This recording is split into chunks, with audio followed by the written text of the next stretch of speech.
Assalamualaikum warahmatullahi wabarakatuh. Perkenalkan, nama saya Andi Nika Putri dengan NIM 210701073. Pada kali ini saya akan menjawab beberapa soal ujian akhir semester dari mata kuliah Manajemen Sumber Daya Manusia.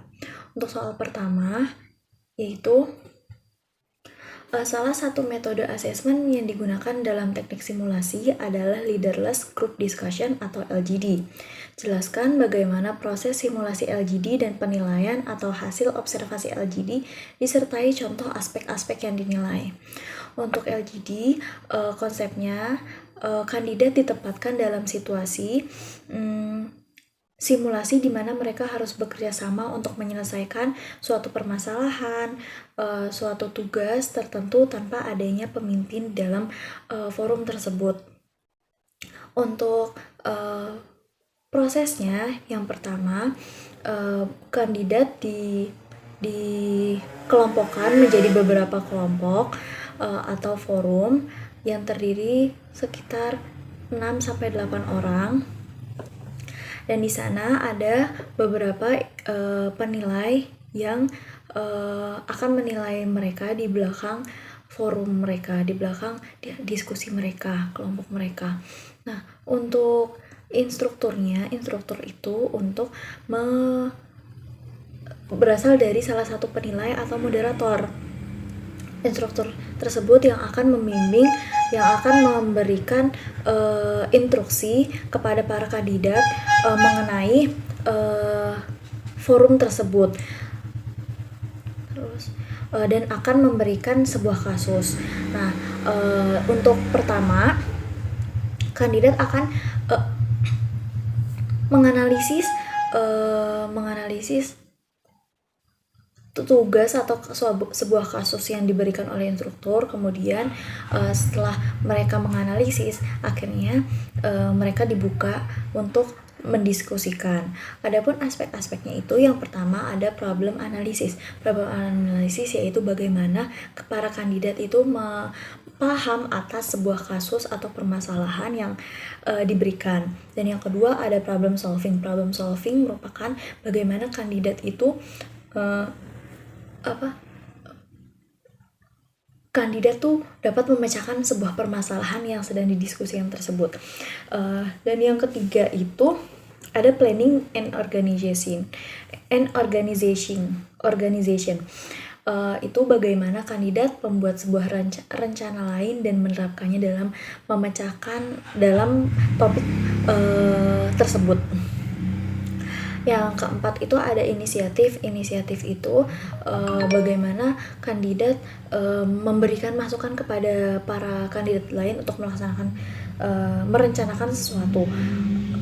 Terus yang kelima itu pengambilan keputusan. Bagaimana kandidat mengambil keputusan seperti apakah kandidat itu tuh akan kekeh dengan keputusannya atau melibatkan orang lain dalam sebuah keputusan, dalam mengambil keputusan. Terus yang lima itu ada teamwork. Teamwork itu bagaimana para kandidat tuh bekerja sama dalam sebuah tim. Terus tanggung jawab, bagaimana kandidat mempertahankan profesionalisme dan memberikan solusi kepada dalam memuaskan pendapat-pendapat tanpa meninggalkan kesan negatif. Terus ada penyesuaian diri. Penyesuaian diri itu bagaimana kemampuan diri kandidat dalam bekerja, seperti bekerja di bawah tekanan dan menghadapi dan menangani situasi yang sulit. Kemudian ada komunikasi. Komunikasi merupakan kemampuan dalam berkomunikasi. Sebagai contoh, dalam customer service mereka harus dapat berkomunikasi dengan jelas, ramah, dan efektif. Mereka harus mengerti kebutuhan para pelanggannya. Begitupun dalam LGD tersebut, mereka harus mengerti satu sama lain dalam berkomunikasi, harus jelas dalam menjelaskannya. Terus kemudian ada stabilitas emosi. Itu bagaimana memanajemen emosi. Apakah dalam berdiskusi mereka ada yang tidak setuju dan akhirnya mereka emosinya cukup tinggi, seperti itu. Untuk penilaian tersebut di akhir akan diberikan kesimpulan bahwa subjek pertama, subjek kedua atau subjek ketiga dan seterusnya itu lebih mana yang lebih cocok untuk lowongan ini, untuk sistem asesmen ini, seperti itu. Untuk nomor 2, soalnya sebelum menetapkan program pelatihan perlu dilakukan TNA, Training Need Analysis. Berikan contoh TNA, kemudian penerapan pelatihan apa yang dilakukan, sasaran pelatihannya siapa, dan nama program pelatihannya apa, disertai alasan kenapa menggunakan program pelatihan tersebut. Untuk TNA itu yang pertama itu ada yang berbasis standar, berbasis organisasi, seperti standar operasional prosedur SOP dalam perusahaan. Itu sangat penting bagi suatu perusahaan tersebut, seperti itu. Terus karena setiap perusahaan tuh pasti memiliki standar operasional prosedurnya. Terus yang kedua ada TNA berbasis pekerjaan atau kompetensi, skill, seperti skill. Contohnya kemampuan analisis yang baik, ahli dalam Microsoft Word atau Microsoft Excel.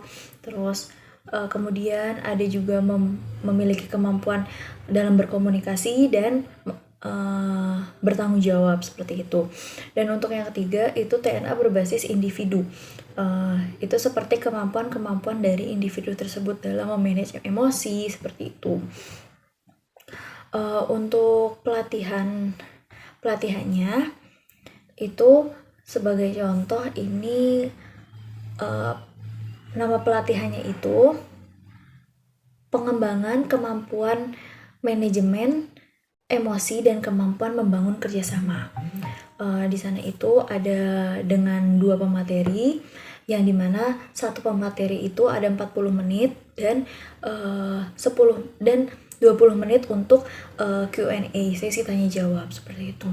Sasarannya itu kepada para karyawan baru yang sudah menjadi yang tadi sudah diterima. Kemudian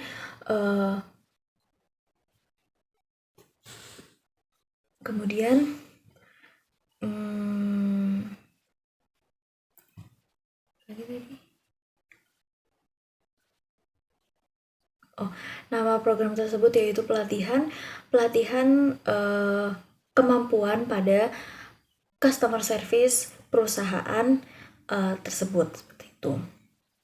Terus untuk alasannya kenapa menggunakan program pelatihan tersebut, supaya para karyawan baru atau para pekerja-pekerja yang telah diterima tersebut yang sudah lulus memiliki kemampuan sesuai dengan SOP atau